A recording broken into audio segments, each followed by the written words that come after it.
on, everybody? Welcome back to our series, Building a Life of Change, our 60-day challenge. We're gonna get right into the nitty-gritty today. No fluff, we're just gonna hop right into this. You probably saw from the title of today's video, we're gonna talk about fear. Ask anyone, okay? Ask anyone out there, tell you what they fear, and you may get a laundry list. Like for me, deathly afraid of spiders. Almost made my husband drive off a cliff because a spider was in his truck and I saw it and I wigged out. Deathly afraid of spiders. I cannot stand them. I also don't like snakes. I don't like bugs in general. I don't have a fear of heights, but like I have kind of not like a fear of the ocean, but I'll get in the ocean, but I won't go any further than like my waist. I don't go very far into the ocean. I can swim. I just have that really fear of that unknown of in the water. So ask anybody. Everyone has a laundry list of fears that they can give you. People fear things. It's just eventually something that happens. People find fears. Most children don't have it at first, but eventually they develop fears. It's a very hot topic when trying to build a life of change. It is actually one of the main reasons people don't. Why? Well, because sometimes change means giving up some things, letting go of some things, makes you uncomfortable. Right? Sound familiar? People have a fear of change. They fear judgment. Right? I want to change, or, I keep going back to the same old, so I'm sorry for this, but, I fear, judgment because I want to lose weight. I don't know why people would feel that way, but some people do. People fear judgment of, making a career path decision. Fear that kind of judgment. They fear misunderstanding or losing some relationships because of change.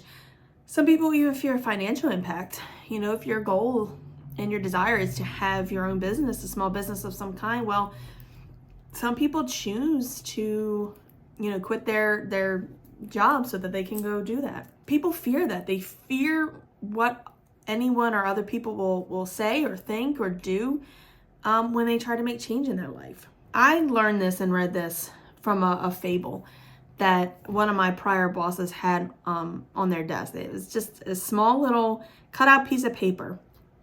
And it has always stuck with me and resonated with me. And it teaches this lesson. Fear will always rule if you feed it. I'll tell you the story. So the fable goes like this. A grandfather was walking with his grandson. The grandson asked the grandfather, grandfather, how do you know if you're good or if you're evil? Who wins that battle? How do you know if you're good or if you're evil? And so the grandfather used this analogy. He said, imagine you have two wolves. You have two wolves that you oversee. You give one of those wolves all the food they can muster. You feed them all the steak you can. You give them all the raw meat that their hearts desire. But the other one, you don't. You don't give him nearly as much. Maybe you give him, stuff that typically wolves don't eat. You just feed him and the wolf doesn't really grow, doesn't gain any strength. He said, so imagine you put them together and you want them to fight and you want to see which one's stronger. How do you know which one's stronger? And the grandson said, well, obviously the one who's been getting all the good stuff, the one that's been getting all the good meat. The grandfather said, right, the wolf that wins is the one you feed. What wins in your life is what you're feeding. If you're going to feed into your fear, that's going to triumph over your change. If you're going to feed into negative influence, that's what's going to win.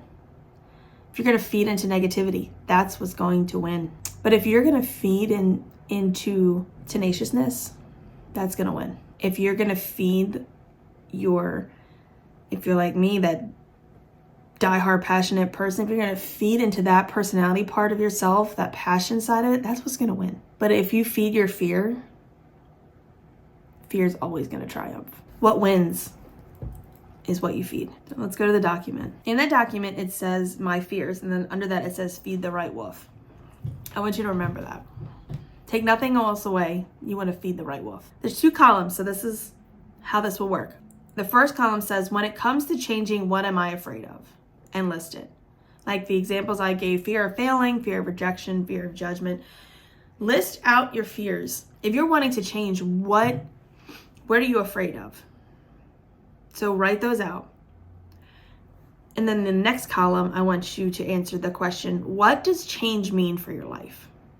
So the examples I gave, like better relationship, space to be creative, financial freedom, maybe it's being an entrepreneur, maybe it's just having better relationships with your family. So what does change mean for your life? Write all that down. So like I said, if you take nothing away, remember, feed the right wolf. Your fears are going to conquer you when it comes to change, if in fact that's what you're feeding into. So if you're looking at all the things that you're afraid of and that's what's holding you back, then it's going to continue to hold you back. Look at what it means for you, what it means for your life if you change. What are you going to feed? What are you going to feed? I'm hoping you guys are having some real breakthroughs, and I'm hoping that it's giving you some direction.